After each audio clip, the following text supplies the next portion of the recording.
Welcome to Paranormal Latte Podcast. I am your host, Dr. Kellie Renee Schutz. Sit back and relax with us.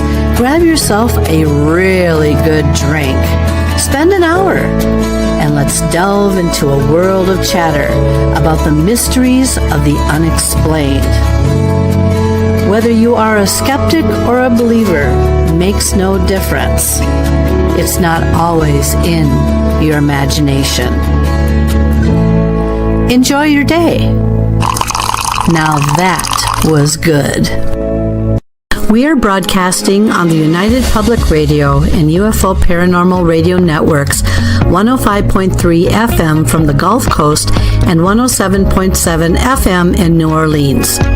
The views and opinions expressed by the host and guests do not necessarily reflect those of the audience, United Public Radio and UFO Paranormal Radio Networks, its hosts, affiliates, and or Paranormal Latte Podcast, Paranormal Universal Press LLC, and Diamond Point Entertainment LLC. This show is pre-recorded.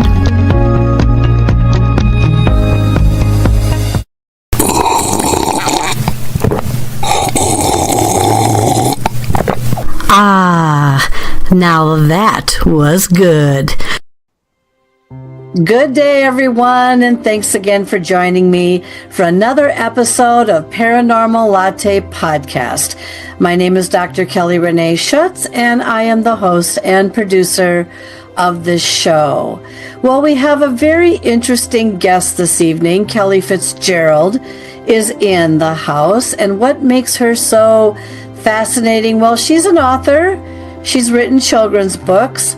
She is constantly on the move regarding her work, but there's one thing about her that many of us have not experienced yet, and that is she passed away, I believe it was within the last year or two, and she had been gone from our planet for a good 12 minutes. In and out, and of course, she will describe for us what her experience in what we at most would call heaven or another realm was all about. But before we get to that interview, why don't we learn just a little bit more about my special guest this evening, Kellie Fitzgerald. Perhaps one of the most talented individuals I have met in a long time, Kellie Fitzgerald certainly fits that mold. Have you ever met someone in life and wondered to yourself, wow, that person seems to know how to read me like a book without me ever saying a word? These are the mysteries that we wonder about. There are many of us in this world who are actually quite gifted. So much so that it scares other people. And when you wonder about why someone would be so scared to get to know you just because you might be a little bit more knowing than most people, then you wonder why or what it is that makes that situation feel so unsettling. My guest can perhaps relate to the one factor that we lived with most of our young life. People saying to us, "You scare me." Now think about that for just a moment as I tell you a little bit about my guest, Kellie Fitzgerald. Kellie is a lifelong intuitive. She has always had abilities and gifts which at times didn't necessarily make her fit in with just anyone, anywhere. She was able to see, hear, and know things about other people that basically left her even wondering herself how she was able to turn on, but somehow not necessarily turn off, the very gifts and abilities that made her. Kellie learned to embrace the things about her that made her be a bit different than the normal crowd. We have a lot to learn about, so sit back and grab a book. But I have a feeling you're not going to be opening that book to just any one page, because the page that you're going to read about is my special guest, Kellie Fitzgerald.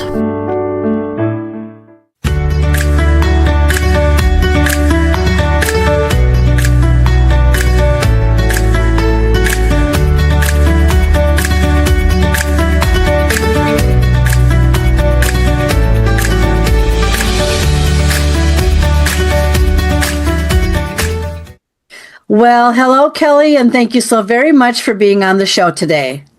Thank you so much for having me. Oh, having you back. Yes. So many of you who may or may not have been following me, Kellie was on, I think, a couple years ago on a different program, and we're going to shoot her out on this program and see how it all goes, and I'm sure she'll be just great. And you look great, by the way. She's gone through a lot in the last couple years, and we're going to talk a little bit about that and where she's been. So let's start out by getting acquainted. So Kellie, the first thing I'd like to do is just basically have you give a mini biography or just a short segment of yourself, and then we'll go from there. Okay.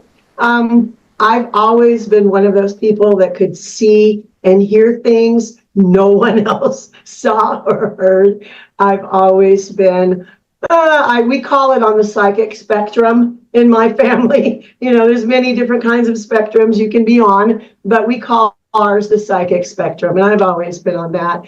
I always have been a writer as well.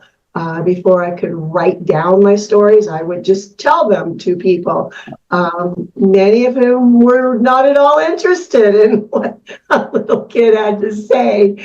I've done paranormal investigations. I've done animal rescue. People look at me funny when I say those two things back to back, but trust me when I tell you they go very well together. There are a number of beings around all of us that we just don't notice. We're just not open to seeing them. So, I've been a medium. Some days I talk to more dead people than I do living ones. And I have a new book coming out next month, which is called Family Secrets, that has a lot of those aspects. A little bit of the animal stuff, a little bit of magical stuff, a lot of paranormal stuff. So it sort of was probably the easiest book I've ever written in my life. Mm-hmm. Yeah, that'll be exciting when that one comes out. And again, is that a flavor of paranormal? Does it have anything spiritual in it? Is it a flavor of everything, or how would you classify it? I've had people reading over the last month, and what keeps coming up is it is deeply spiritual.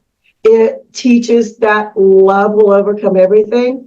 And it is not the least bit Christian, which gets people. Normally, when you have something that comes in that is demonic, that is being fought, or it is some kind of dark energy that is being fought, it is usually people invoking archangels and Jesus and all of the Christian stuff.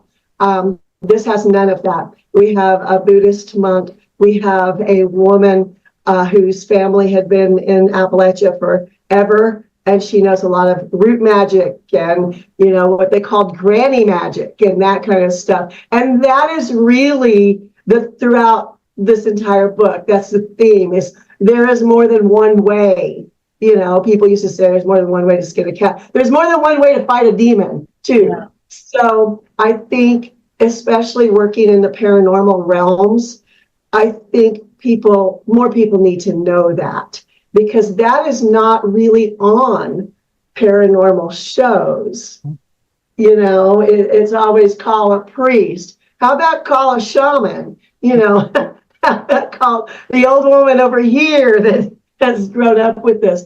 So that's kind of what it is. Yeah, I call old wisdom. I mean, the thing is this stuff has been going on, and Kellie knows this because she's practically an expert in this. But the thing is this stuff has been going on for a long time. But when people, the thing is as we age and we grow up from being a young person, that's when our experiences start. And so a lot of times it's very hard for people to wrap their head around going back, or somebody else back in time has also had experiences or these attitudes or their perspectives about things. So, yeah, and sometimes we just have to remind people a little bit about what goes on out there. And of course, Kellie lives in a very interesting area.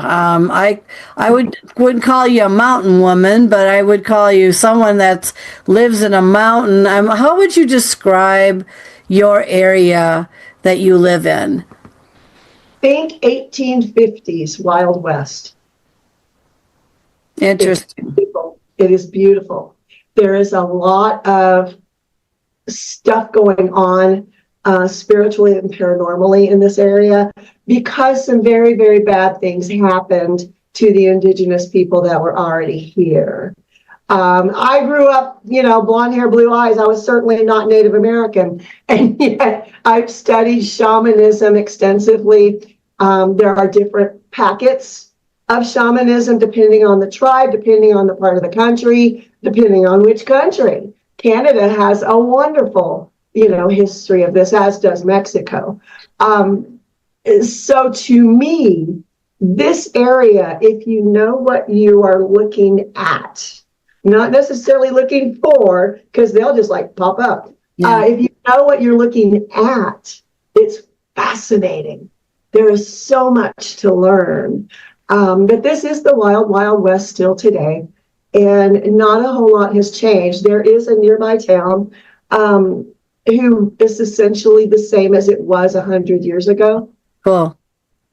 And I'm writing a book about that too, coming up next year. But a lot of things happened here that were not pleasant, really, for anyone. Yeah. Part of what I teach people when I teach, and I do teach spirituality and, working with elementals, which are abundant everywhere. I tell people, when you see something, you're not just looking at what you're looking at. Relax your eyes, look deeper, look past it.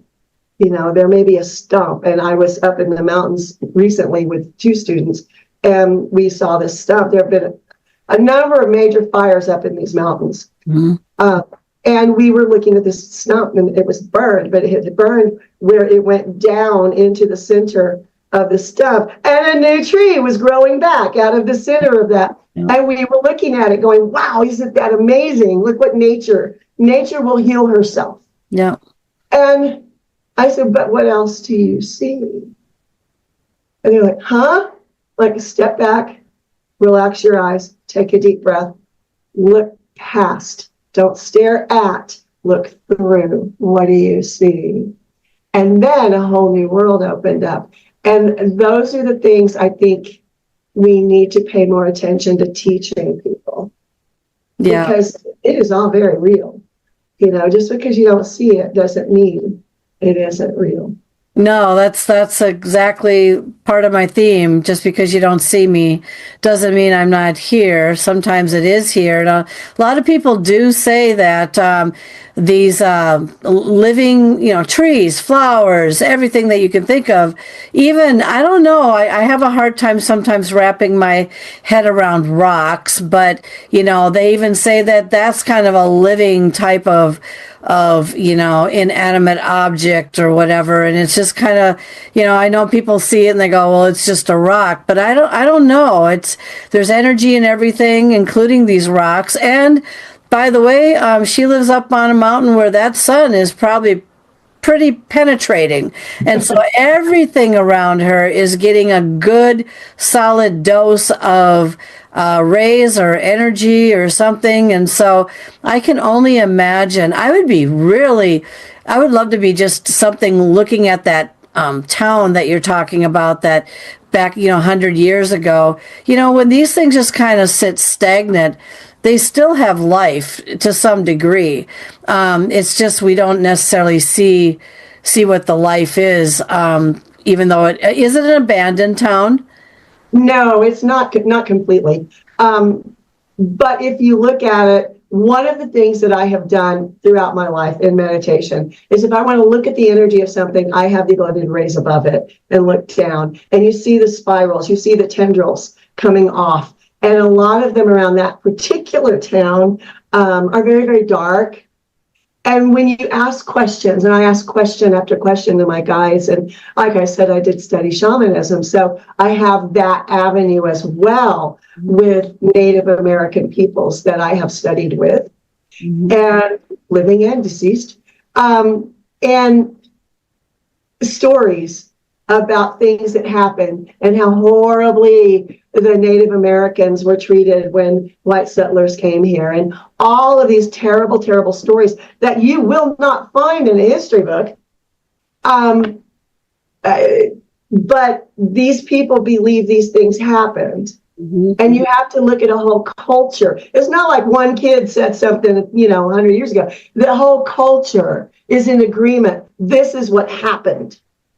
And curses were uttered. And people need to understand sometimes there are repercussions to your actions.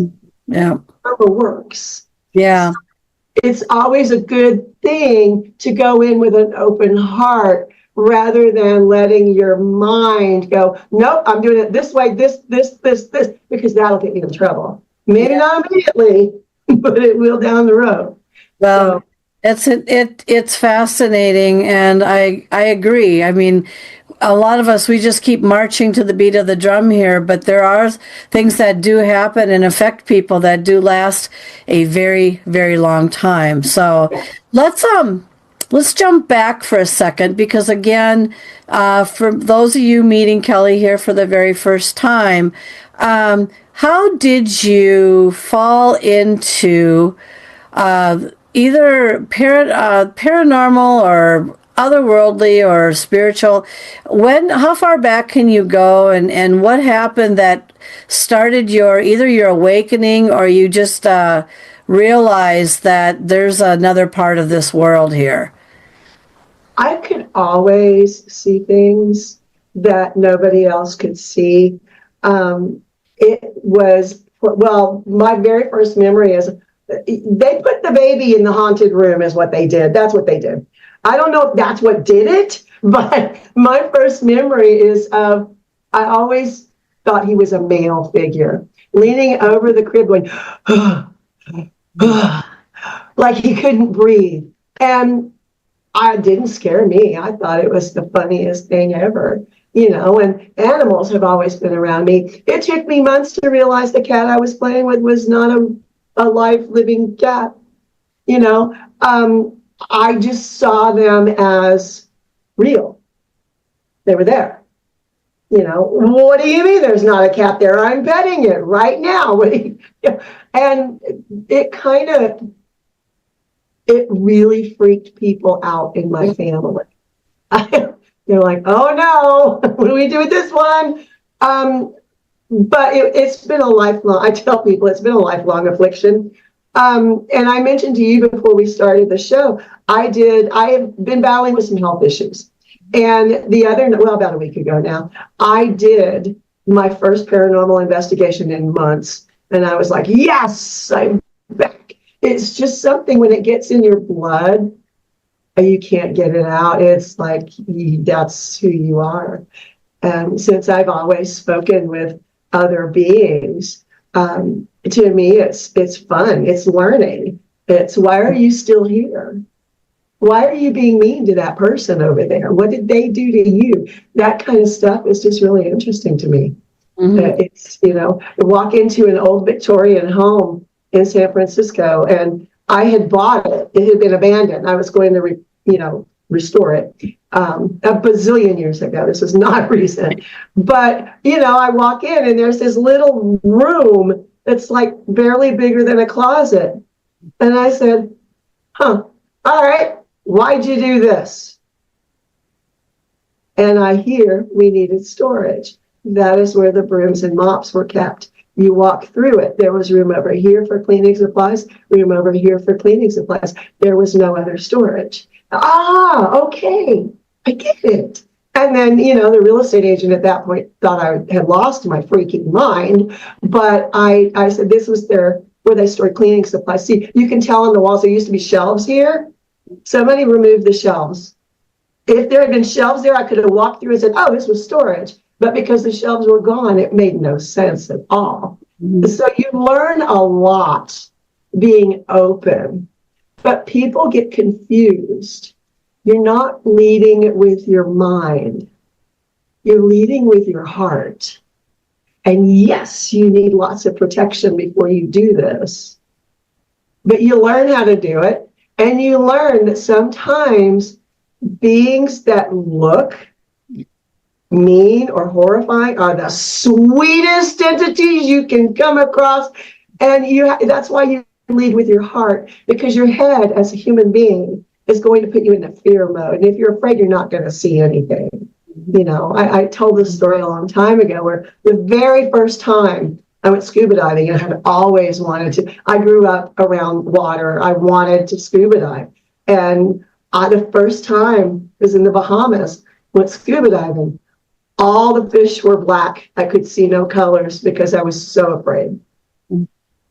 It might have had something to do with Jaws had just come out. I'm going to say, that would be a little bit on the terrifying side. I have a question for you regarding your ability to hear voices. Now, I'm telepathic. When I'm on, I'm really on, which means but I don't usually hear male or female voices. I just hear a voice of something that speaks to me, and I pick it up. How do you sense or hear those that are communicating with you? It depends on them.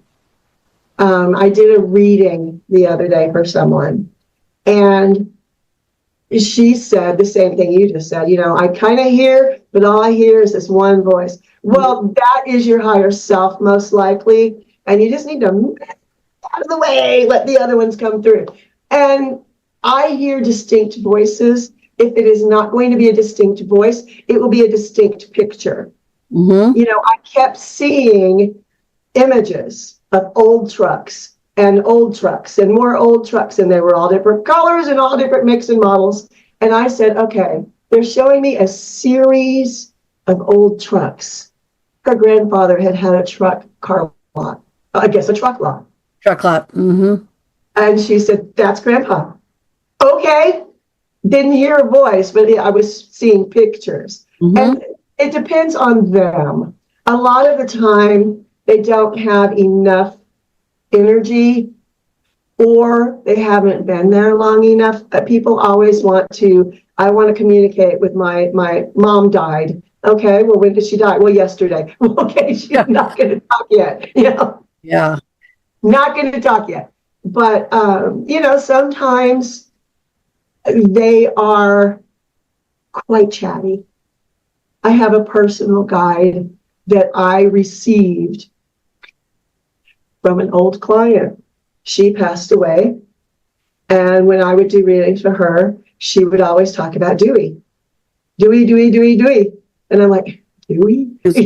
Yeah. Like Dewey or Dewey? Yeah. And it was his name. And she said he's a great uncle. He's an Aussie. And, we would communicate with him. When she passed away, in the middle of the night, there's a man standing beside my bed going, good day, I'm Dewey. I'm with you now. And I went, oh, great. She gave me Dewey. Yeah, I was going to ask you that. So when you do readings like that, are you acquiring some of these individuals or something? Or that one seems... Depends. Sometimes he had been her guide.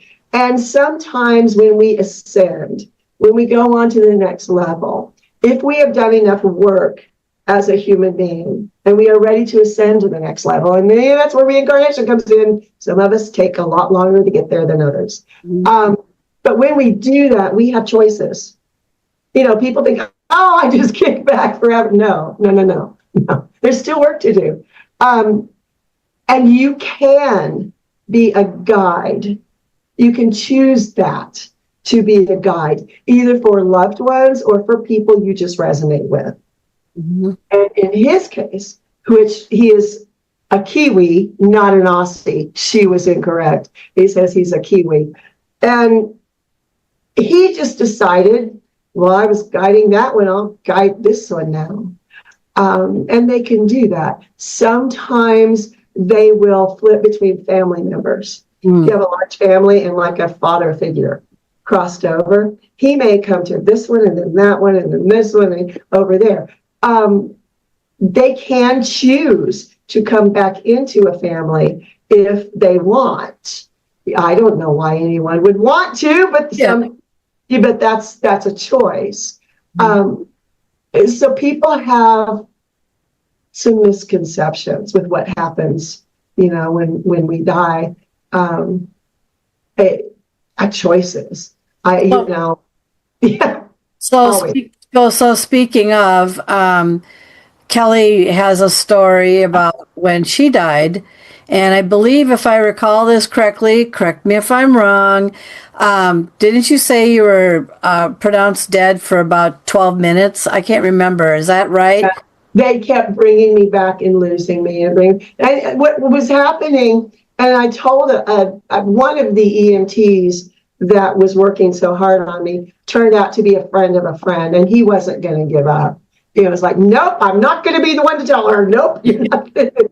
And I reconnected with him afterwards. And he said, it was like we were playing tug of war with you. That's because you were playing tug of war with me. Because I was on the other side hanging on to a friend, going, don't take me back. Yeah. But Tell them the story about what happened, because people are wondering, well, how did she die? Car accident, or how did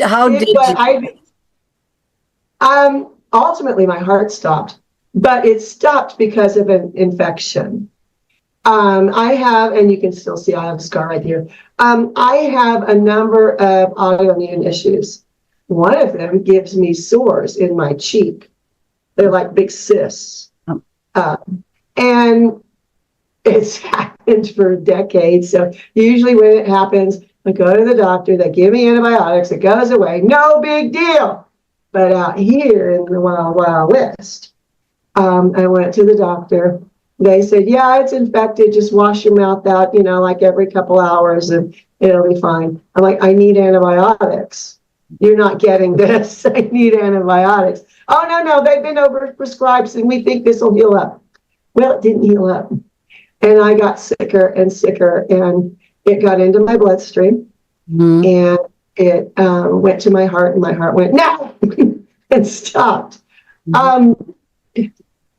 I do not remember calling 911 or calling anyone, but I had to have.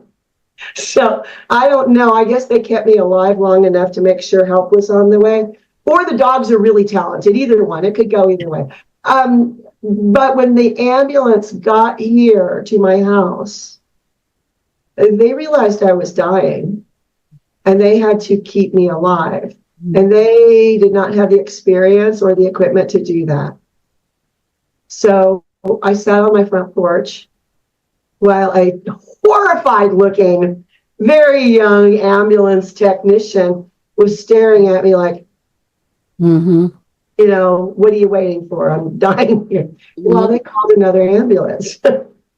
So the second ambulance came, and I died in that ambulance briefly, and they brought me back. And I remember waking up and going, crap, I'm in an ambulance. What if I'm stuck in an ambulance forever? What if I cannot get out of this ambulance? And I was making myself think and laugh about the possibility of a soul being stuck in an ambulance for all eternity. And that brought me back. I started breathing. And periodically things would happen that would make me laugh, and I would start breathing. And that happened until they got me to the helicopter. And once I was in the helicopter, I was like, nah, I'm out. I've made it to the helicopter. I've done my duty. Leave me alone. And I remember sitting outside the helicopter, looking at the view. And that's how I knew I had died. But it was an infection that went into my bloodstream. and caused my heart to stop. I was gone for a long time, and they did all sorts of medical tests. They were sure I would have brain damage or something, and they were looking, and I was kind of in and out when they were looking at things. And finally, a doctor came in, and he said, "Are you Buddhist?" "I don't subscribe to any religion." "No." "Okay. Why?" Your brain activity is like that of a Buddhist monk in meditation." And I said, "Well, let me tell you, death is one hell of a meditation. I mean, I don't know how else to put it." And he just kind of laughed, and I said, "Can I see those tests?" And yeah, we'll get them to you. Never saw those. Never saw those results. And I asked for them repeatedly, and nurses asked for them, and doctors, the same doctor who had spoken to me, looked at this nurse like he didn't know what she was talking about. So I don't know what was on those tests really, but there's a bajillion videos on YouTube that you can look at to see brain activity of psychics. I think that's what it was. I think it had very little to do with the fact that I had died. I think my brain just works differently, as does everyone else who is like I am. But you can't really tell a doctor that. They don't want to hear that. Oh, doctors, are you kidding? When I had the handprint on my body that stayed there for 3 hours, nice and bedded, red, purple. Yep. There was one guy, there was one doctor, and I brought it up. I said, "Can you explain to me how a handprint gets on somebody's body?" And they just shut down immediately.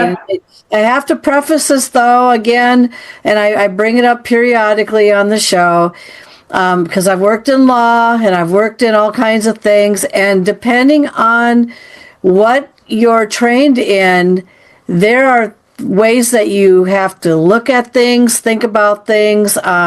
You're not going to have the same, even if it's a medical profession, you're not going to have the same doctor in this look at the same thing in that. They have their different theories or different ideas. And so to bring that up to a doctor, like I was telling someone on the show a few weeks ago, I said, I said it at the stand-up that I just got done doing for Spooky Night. But anyway, I said to everyone, I said, what are you supposed to do? Say to the doctor, I want a CT scan, I want an MRI, I want to see if there's something weird going on with me and all that. Because in a lot of cases, if they can't justify it, and it'll come out of your pocket, first of all. And that's a big, big expense for just a fly-by-night. I want to see what's in my body. So I don't know. So after that, how many days were you in the hospital for? I had 2 weeks. I think it was 13 days or something like that. The first 2 or 3 days was not in my body. And I remember watching nurses come in and take vitals, and I'm like up here watching them going, "You're not going to wake me up," And it just, it took me a while for my friends on the other side to talk me into coming back. And, I spoke to people in those couple of days. I don't remember talking to them. They swear they spoke to me. I asked one person, "Were you sure it was me?" Because I don't have any knowledge of it. But, I looked at my phone records, and my phone talked to somebody, whoever it was. It was really surreal. And all I could do was laugh. And, my daughter was frantic and boo-hooing, and my friends were all upset, and I'm like, look what I can do, and I'm spinning. It was just, I was not upset. I was completely fine. I was like, you guys will get over it. It'll be okay. And they were like, you have to go back. No, I don't want to go back. You have to go. I don't want to. So it was kind of, it took me for sure 2, but I think really 3 days to get completely back in my body where I would stay there. A couple of times I came back, but I went out, and it was just I don't know. Well, the old what people are thinking right now. They're asking the next question, of course, is so where do you go when you die? Is there a God? Who did you meet? What does it look like on the other side? What kind of details can you give us about what your experience has been? Because a lot of people, if they have certain belief systems or whatnot, they may have different death experiences as well. What was your details for your death experience like? Did you go through a tunnel? Did you see nothing? What can you tell us about what you went through? The one thing that was impressed upon me more than anything else is we all have our own experience. Whatever you believe you deserve on the other side is what you will create for yourself. We create that for ourselves. It was, for me, I went through a psychedelic hallway. It was like painted by the Grateful Dead, like black art, scribbles and just shapes that would change and morph. And that was my tunnel. And I was standing in the tunnel at one point going, that's cool. And I heard voices calling me on the other side. It's like, don't get stuck in the tunnel. There's more. And I was not met by family members. I was met by my 2 closest friends who obviously preceded me in death, and a bajillion animals, like every animal I've ever loved in my life. And that was my experience. Source is source. If you want to call it universe, grandfather, source, God, whatever you want to call it, we are all connected. What connects us all is love. It's not up here, it's in here. And that is something I already knew. So it wasn't like that was some eye-opening experience. The eye-opening experience for me was that my family wasn't there. I've lost a lot of people in my life, a lot. Well acquainted with loss. They weren't there. And what I have always intuitively known, and I've had several psychics that I studied with early in my life tell me that my family was not my family. I volunteered to be born into that family to help them heal. So from that standpoint, it would make perfect sense why I never felt like I was part of that family. And I never felt like they would be there. I just never thought they would be there. So I created that experience for myself. And it was fine. What mattered to me were these 2 people that were there, and all the dogs and cats and rabbits and guinea pigs and birds and so many, and tortoises and frogs and horses and you name it, I've probably taken care of it at one point in my life. And they were there. To me, that told me I was loved. There is no unconditional love like an animal. And that was what I needed in that experience. And that is also why it was so difficult for me to come back. I did not want to leave them. Yeah. So one of the questions that someone would bring up is, and I don't know how you would answer this. So think about this for a second. So, all right. So how do I start this? So I've talked with other individuals who also proclaim, even though they haven't died, they might have been in concussions, or they might have been in a, out for a while, a coma or something like that. And, I don't know how you would, if you were in the same room with another individual who claims that they can People can talk to their family members or whatever, that kind of thing. And they have a vision that, oh no, you're going to meet God or the source or your higher power or your guardian angels or whatever, right? How would you handle a conversation with someone like that when you have actually passed away in your experience and have had something that doesn't necessarily match what they're proclaiming a person will ultimately go through when they die? How do you handle a situation like that, or do you not even say anything and handle it at all? What would your thoughts be on that? I would say something probably regardless, but especially if the person was open. A lot of people are very closed. And if you've got someone who's very closed, it is not worth your breath to try to educate them. I've tried it. It doesn't work. Yeah. But we all create our own experiences. So whatever you believe is what you will experience. After I came back and I wrote my book, I talked to a lot of people who have had NDEs and a couple of other people who were in a coma or had, some kind of a very severe concussion. And all of the experiences have similarities.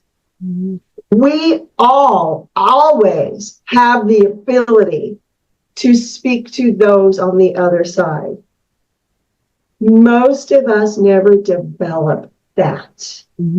So I think for me, and I actually had a priest tell me this, is that I think for you, because you're already working as a medium, going to the other side was, oh, that's what you look like. Okay. And he had a valid point, because I have always been so open to communicating with other beings, multidimensional beings, beings from extraterrestrial beings, from other realms, other dimensions, that to me, it was like, oh, hey, I've been talking to you forever,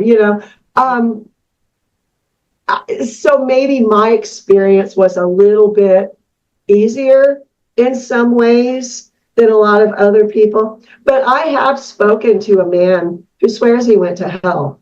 And I said, so you're a Christian? Oh, I don't have any beliefs. You have to believe in God to believe in hell. There's no hell without a heaven. And I watched his brain break right in front of me, because he had never thought of it that way. And he said, valid point. Turned around, walked away, never saw him again. I think I broke him. I swear, I probably broke this poor man. He's in the corner right now going, blah, blah, blah, blah, because it just, but we do create our own lives here. We create our own experiences there. That's how it works. So one of the things that I wonder about, especially, is how long the energy maintains itself for, because I can attest to the fact that my father had tried, when he passed away, had tried to reach out up to 3 months. So I usually kind of use 3 months as a guide of, they might hang around for 3 months, or they might, be gone well before then. Some of them depends on once again, I agree with you, depends on their belief system. It depends on if I'm going to go and ascend to the highest cloud, if that's what their belief system is. So for an example, my husband's parents, they were very diehard Catholic.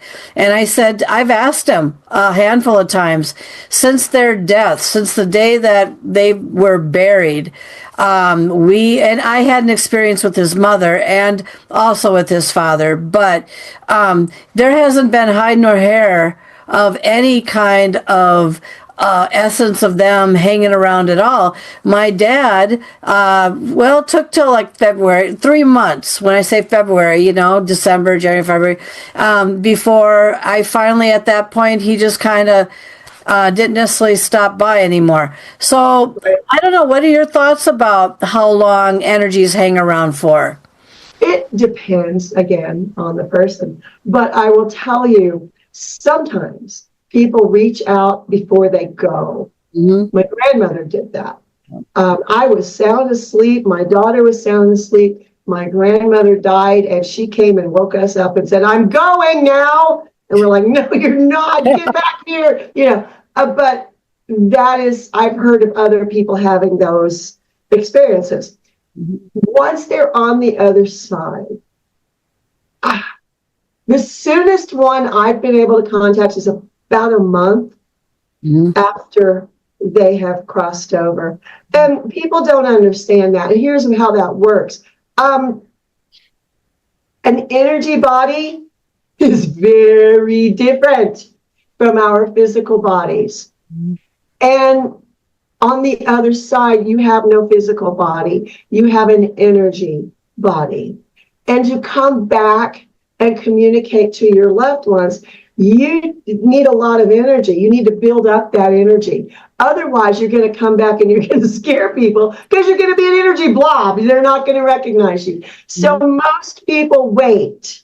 There's been a couple that have not, but most people wait until they have sufficient energy built up and they know how to use the energy body. That's another thing, before they try talking to or reaching out to someone.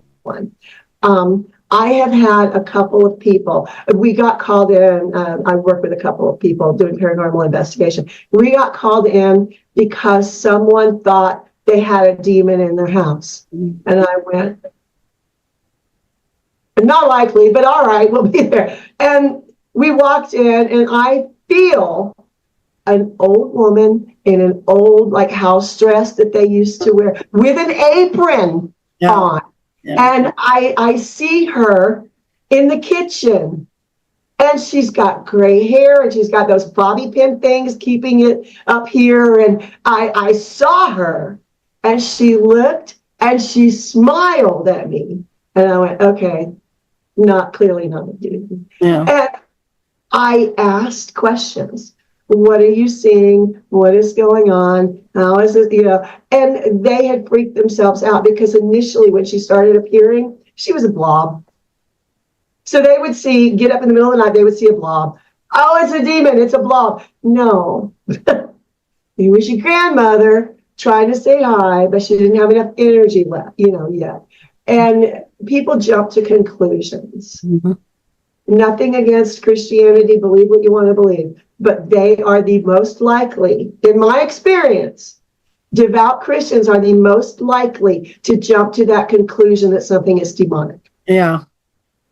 And it makes me laugh. Yeah. It makes me laugh. The same people will buy their teenage daughter a Ouija board, though. I know. It's like... I know, so you can open it up and bring one in, so I don't know. Yeah. I think it's interesting how people grab onto certain beliefs. They either get you when you're really young, but you know what? My beliefs started out one way and they've actually have neutralized to something a little bit different now. And I do not believe that everything is a demon, although I have to tell you, I have friends that believe things are all demons. And it's like, no, I don't think so. I think it's just a grumpy old spirit that, is territorial and doesn't want you hanging around. That's put it in a different perspective and take a look at it differently. But, there are a lot of people who are very skeptical about a lot of things. And yeah, you don't attempt to convince them of anything. I know that in doing this for the longest time now and talking to so many people that I don't have to convince anyone of anything. If you want to believe that you're, I don't know, Michael Jackson or whatever you want to believe yourself to be, well, then I guess we'll just call you Michael Jackson, that kind of thing. We always were taught in law that if somebody sounds a little bit I don't know, out of off the beaten path, that if they want to sit and believe that that's what they are, well then okay, fine. We identify them as what they are. And that doesn't mean that they are Michael Jackson. It just means that that's how they identify them. And it's the same with your beliefs. If you want to identify that something is a demon or this or that, I wouldn't go saying that word very much. But the thing is there's nothing I can do to convince you otherwise unless you're ready to jump over the broomstick to something else. So it's pointless. Yeah, it's very pointless. Yeah, it is totally. So one of the things and this is a good place to move to. I want you to talk a little bit about the new book that you've got. That did you say the family secrets? Did that come out yet, or is that coming out? October. It will be out around October 10th, as close to October 10th as I can make it. It's final formatting phase right now. So as soon as that's done, we're ready to go. It's there are bits and pieces in this book from paranormal investigations. There are a couple of things from my own life. Someone that knows me very well, has known me forever, was reading the book for me, and she said, "You have done that." Because there is a passage in the book where they're working on something, they're preoccupied over here, and there's a dead person yelling at them. And one of the characters turns around and says, "Not now." And I have done that. And she thought that was hilarious that I put it in the book. But I actually say that a lot.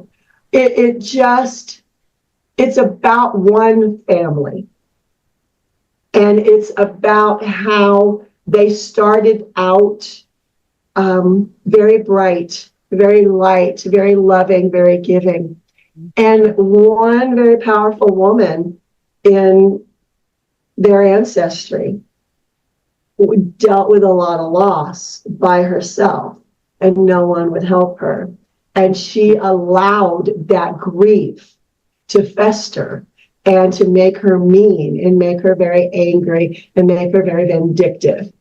For years and years and years, I've been teaching spirituality. I've been teaching, do not let anger fester. And people were just like, didn't get it. So through this book, maybe they'll finally get it, because anger can do very horrible things. And this is about that woman going down a very, very, very dark path, and it leading to dark rituals and black magic and killing people and disappearing people and cursing people and all of those things that went through her descendants until one woman was born and went, "Okay, I've had about enough of this," and fixed it, or attempted to fix it. I can't say she's fixed it because it's not fixed, but she's working on it. And that, someone asked me, do you write anything without a lesson in it? No, probably not. Probably not. But it is based on a lot of paranormal investigations, based on people in Appalachia. If you spend a lot of time in Appalachia at any point, you're going to hear some of these stories because they've been passed down from generation to generation. And I spent a lot of time kind of, after my big, ugly, horrible divorce many years ago now, I ran away from home. And I just started talking to different areas, different, what do you think about the world? What do you think? What do you believe? And this book is sort of a hodgepodge of a lot of Appalachia culture and a lot of root magic. I grew up hearing about root magic, but most people did not. They had no clue what root magic is. There are some rituals that Cherokee, who had originally been in this area where the book is set, performed. But just like in Native American culture, particularly the Navajo culture, there are beings called skinwalkers.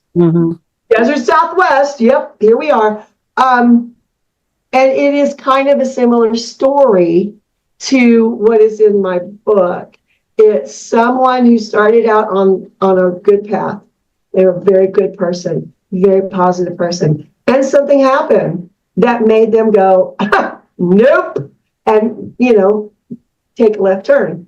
Mm-hmm. And that's what happened in this book.